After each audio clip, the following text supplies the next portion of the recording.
Friday marks the culmination of the weekly primetime news bulletin. Good evening and thanks for joining us. I'm Michael Madimba.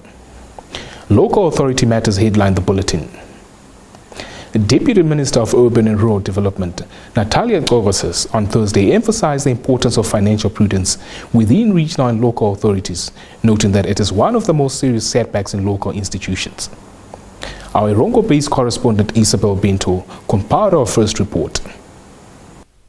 The minister called on chief regional officers and chief executive officers to submit accurate financial management reports to councillors during council meetings to accord them sufficient time to critically study and seek clarification when necessary.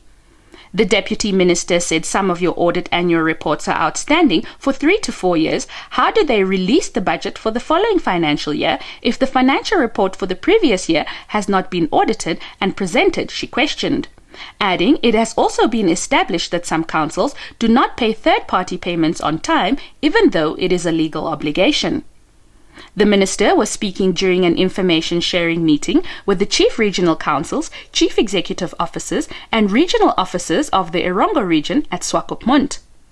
The meeting, which was the third session of the ministry's series of meetings, was aimed at exchanging ideas on the appointment and suspension of these leaders and the general situation in the different local and regional authorities. Covasas further called on local authorities to direct their accounting officers to work on the prudent financial management of the institutions. Moving on.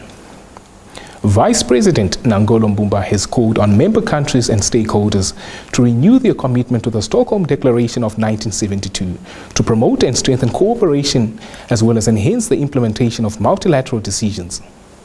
Let's get the details from this insert.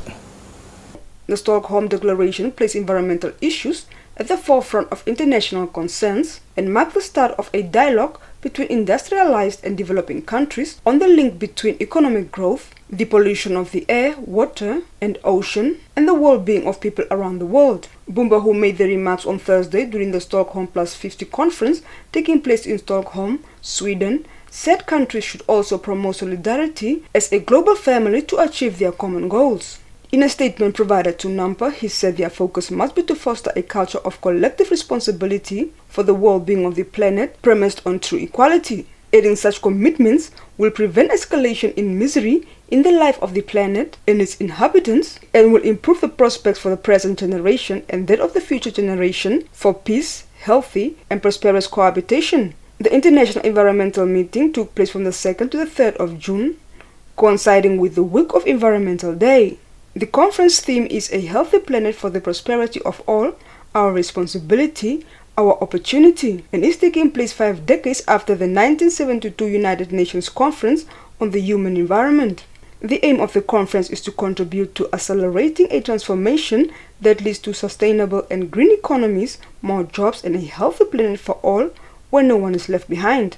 On to infrastructure development. Construction work on the last stretch of the Windhoek-Okahanja Road will commence soon after the government made a full payment to the contractors. Maggie Thomas filed this report. Budgetary constraints resulting in the non-payment of contractors have led to a delay in the construction of the highway from a dual carriageway to a 4-lane freeway, which was expected to be completed in July 2020. According to the founder of Otesa Civil Engineering, Almo Kayamo, who spoke to the Namibia Press Agency last week on the sidelines of the World Economic Forum that took place in Davos, Switzerland, work will resume early this month after the government paid the contractors. He, however, could not divulge more on how much the government has paid them. He said although much of the work was suspended, they have not lost a lot of time but have a lot to catch up on. He also indicated that they will start opening some of the sections of the road in October this year. The construction of the road started in January 2016 and the section of the project spanning 27.6 kilometers was completed in January 2020 at a cost of $1 billion Namibian dollars, fully funded by the Namibian government. However, the last stretch of 21 kilometers, envisioned to be completed in July 2020, costing about $900 million, has come to a halt. In an interview with the Namibia Press Agency earlier, Roads Authority Chief Executive Officer Conrad Lutombi said the delay in the construction work has caused implications of spending more than what was budgeted for, but could not confirm how much it was.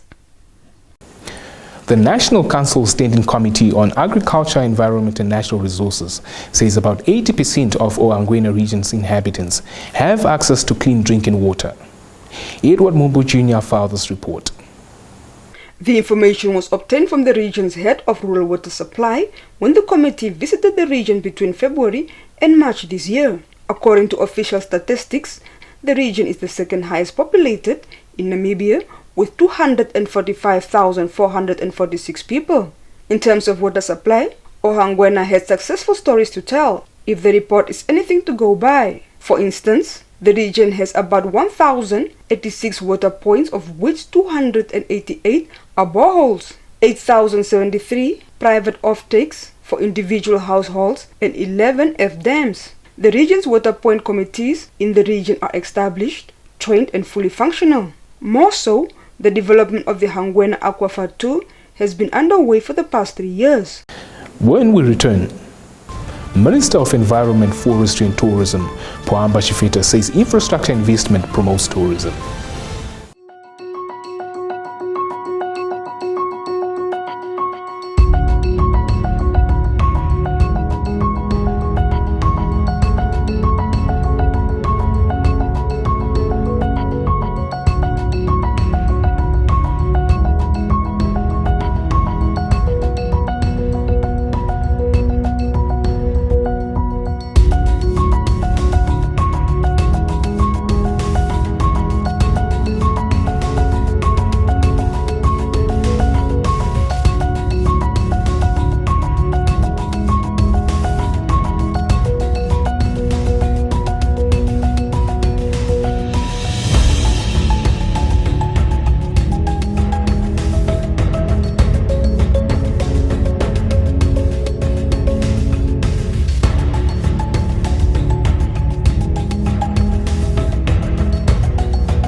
The Primetime Beast segment brings to the fore all things business, and in tonight's segment, Minister of Environment, Forestry and Tourism, Pohamba Shifeta, says the tourism sector can benefit from infrastructure development, resulting in an influx of tourists. Let's get the details from this report by Lydia Pitiri. This was according to the Minister of Environment, Forestry and Tourism, Pohamba Shifeta, at the opening of the 7th Annual General Meeting of the Public Enterprises Chief Executive Officers Forum and Sports Games in Oranienburg on Thursday. Shifeta noted this is true for any place in Namibia, but for Oranienburg in particular. He said that he wished to emphasize is that Namibia's towns should strive to do everything possible to provide high-quality visitors' experiences that are welcoming and engaging, and to raise awareness of the natural and cultural values found inside or around our towns. The event, which is held under the theme Re-Imaging Public Enterprises as a Catalyst for Innovation, is one of the several initiatives undertaken by the CEO's Forum, which was designed to take Namibia on the right path through collaborative efforts to support Namibia's development agenda. Shifeta explained the theme appears to be aligned with the national theme that President Hage Geingob has set for government in 2022. Adding, indeed, public enterprises are catalysts for economic development and should continue to innovate around a number of challenges the country faces. The forum also aims to create a networking platform for public enterprises in order to have a collective voice in liaison with other public enterprises and the government. The first ever Namibia 4th Industrial Revolution Conference and Expo will be held in Windhoek from the 7th to the 8th of June 2022. Sawi Hausiku brings us the details. Press Secretary Dr. Alfredo Hengari, in a media statement, stated on the 1st of July 2021 President Dr. Hage Geingob appointed an 8-member Namibian 4th Industrial Revolution Task Force, which along with other stakeholders will host the first Namibian 4th Industrial Revolution Conference and Expo. The event will be held under the theme 4th Industrial Revolution as an enabler of green and inclusive industrialization, set out under the Economic Advancement pillar of the Harambee Prosperity Plan 2. The task force is tasked with conducting a country assessment on the readiness of Namibia for the 4th Industrial Revolution. Hingari said this is done to make recommendations towards a coherent policy and legislative framework. The conference and expo will be opened by the President and is expected to host local, regional, and international delegates. He noted the official opening on the 8th of June will showcase emerging technologies from various sectors while providing a networking and public education platform. Stay tuned for the sports news, but first, your economics roundup and the weather forecast.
Athletics dominate the sports segment this evening. NAMDIA board chairman Brian Asap says his company is ready to make a long-term commitment to Athletics Namibia with the view of helping young Namibians realize their dreams. ASIP said this during a 400,000 Namibian dollar sponsorship handover to Athletics Namibia and Windhoek on Thursday for their participation in the 22nd African Championships. The meeting will take place from the 8th to the 12th of June 2022 in Port Louis, Mauritius. Meanwhile, the track and field team that will participate at the upcoming 22nd African Championships is ready to bring back medals. This is the expectation of athletics coach Hank Botha while speaking at the sponsorship handover ceremony. Botha expressed his excitement at the prospects of the team and highlighted the massive reserves of talent within the 15-member team, which has several national record holders. Stand by for your sports roundup.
And with that, that's a wrap of the Primetime News Weekly Cast. Thanks for watching. If you're new to this channel, please subscribe, like, share and press the notifications bell to stay abreast with local and global happenings. Catch us again on Monday next week for another installment of Primetime News. From myself, Michael Madimba, and the entire production crew, wishing you a cozy weekend.